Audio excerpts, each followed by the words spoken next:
how do we train our brain to build the right habits? Or in some cases, you can train your brain to break some bad habits as well. But the approach remains the same. There are certain elements of building a habit, and this has been covered in a lot of different books. One of the more popular books in habit formation is one called Atomic Habits. And in that book, there are four different elements of habit building, which I'm going to cover here. Number one is what's called a cue. This is the trigger for the habit. This is what gives you an idea of that you want to do something.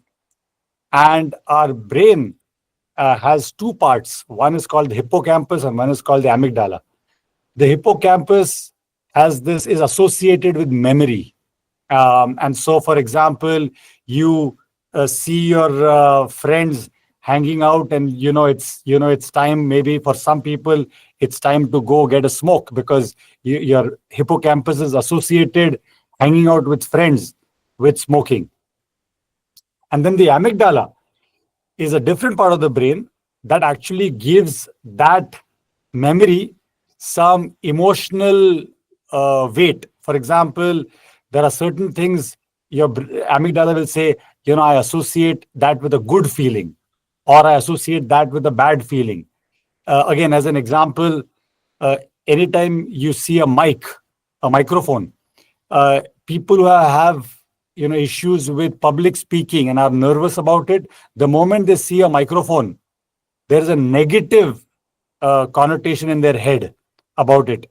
When you're trying to build a new habit, you want to keep this in mind when thinking about what cues you want to create for yourself.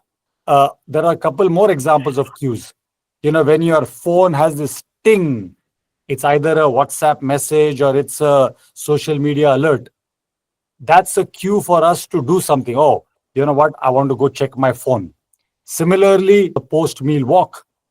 And every one of us can have different approaches to, what our cue needs to be. For me personally, when I keep my plate away, whether it's my dinner plate or lunch plate in the sink, that's my cue. Okay, I better go for a walk now. So each of us has to figure out what cues we want to create for us to trigger a habit.